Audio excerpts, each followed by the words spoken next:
Oke, jadi Anda baru aja dapat laporan asesmen bakat ya, dan sekarang mungkin lagi lihat tumpukan data sambil mikir, oke, terus sekarang gimana? Wajar banget kok kalau merasa begitu. Tenang aja, dalam beberapa menit ke depan, kita akan ubah data yang kelihatannya rumit ini jadi sebuah peta jalan karir yang jelas dan bisa langsung Anda pakai. Kita kan sering banget ya dengar nasihat, jadilah diri sendiri. Kedengarannya simpel, tapi pas dihadapkan sama pilihan karir atau tuntutan kerjaan, nasihat ini jadi abstrak banget.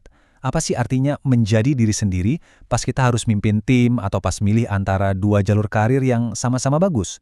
Nah, disitulah kita butuh sesuatu yang lebih dari sekedar nasihat. Dan ternyata, jawabannya itu bukan sesuatu yang filosofis atau misterius. Jawabannya ada di dalam data Anda. Itulah yang kita sebut dengan bakat. Ini adalah pola alami Anda dalam berpikir, merasa, dan bertindak. Jadi ini bukan tentang menjadi orang lain, tapi tentang benar-benar memahami cetak biru unik yang udah ada di dalam diri Anda sejak awal. Jadi, yuk kita mulai perjalanannya. Pertama, kita bakal pecahin dulu misteri jadi diri sendiri itu. Terus, kita akan jadi detektif buat membedah peta bakat Anda. Setelah itu, kita ubah bakat mentah jadi kekuatan super, kita cari di mana zona produktif Anda, lalu kita bangun citra diri yang otentik, dan yang paling penting, kita susun rencana aksi yang siap dijalankan. Oke, kita mulai dari bagian pertama. Gimana caranya kita mengubah nasihat yang kesannya klise itu jadi sesuatu yang konkret? Kita mulai dari definisinya dulu. Sebenarnya apa sih itu bakat? Menurut Gallup, bakat itu intinya adalah pola pikir, perasaan, atau perilaku yang muncul terus-menerus secara alami. Jadi ini bukan sesuatu yang Anda pelajari dari buku, tapi ini emang bawaan alami. Inilah inti dari diri Anda yang sebenarnya. Oke, sekarang kita tahu bakat itu pola. Pertanyaannya, gimana cara kita melihat pola-pola ini? Nah, disinilah kita butuh alat utama kita, peta bakat. Nah, ini dia peta bakat Anda. Anggap aja ini seperti DNA profesional Anda deh. Anda lihat kan, ada 34 bakat yang dikelompokkan. Tapi fokus utama Anda ada di warnanya. Warna merah itu menandakan bakat yang paling dominan, yang paling gampang dan alami buat Anda. Disinilah sumber energi utama Anda. Semakin ke bawah, semakin pucat warnanya, artinya semakin sedikit energi yang Anda punya di area itu.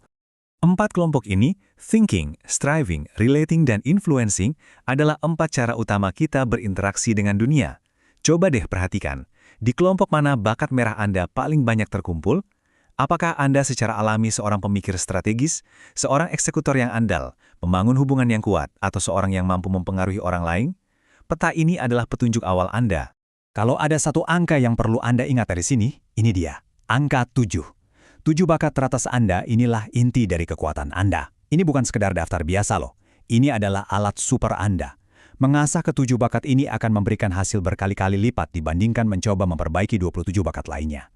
Jadi, fokus kita ada di sini. Oke, punya bakat itu satu hal, tapi itu aja belum cukup. Nah, sekarang kita masuk ke langkah paling penting. Gimana caranya mengubah bakat yang masih abstrak ini jadi kekuatan yang nyata yang bisa dipakai di dunia kerja?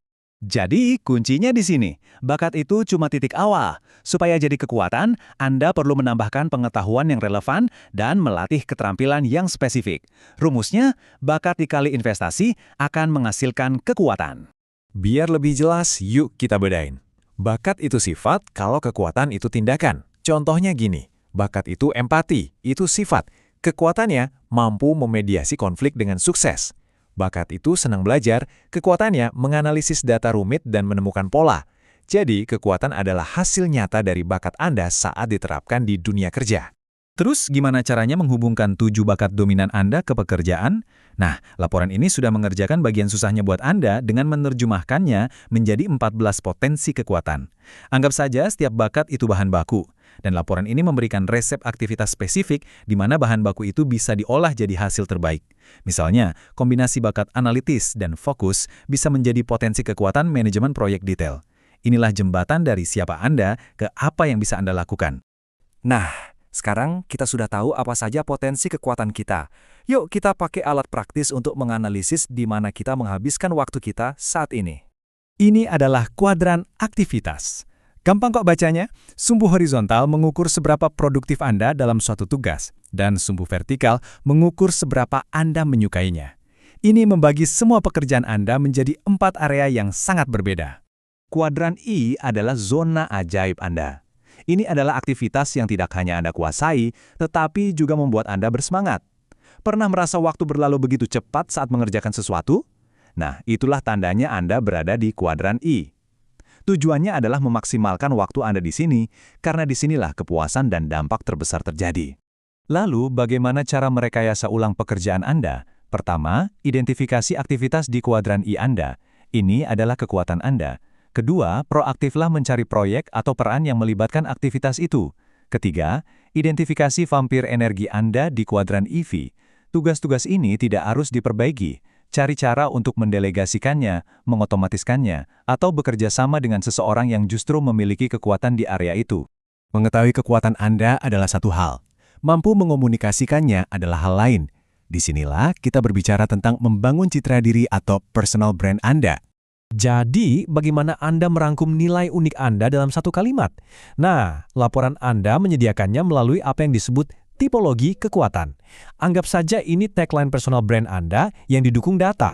Coba lihat daftar ini. Tipologi kekuatan ini adalah puncak dari analisis bakat Anda. Skor tertinggi, seperti komunikator dalam contoh ini, adalah hasil dari kombinasi bakat-bakat dominan Anda. Ini bukan sekedar label, ini adalah identitas profesional Anda yang paling otentik.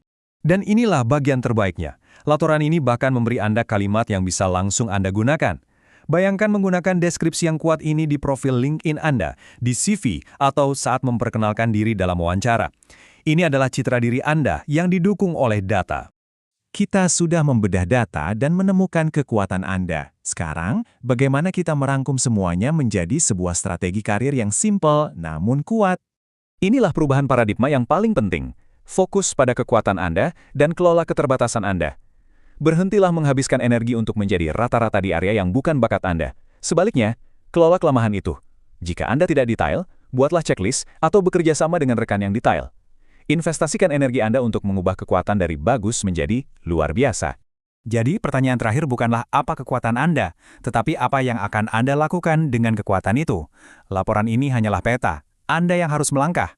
Pilihlah satu saja aktivitas dari kuadran I Anda dan buatlah satu komitmen kecil untuk melakukannya besok. Entah itu menawarkan diri untuk sebuah tugas atau mendedikasikan 15 menit untuk itu. Langkah pertama Anda dimulai dari sana. Selamat bertumbuh.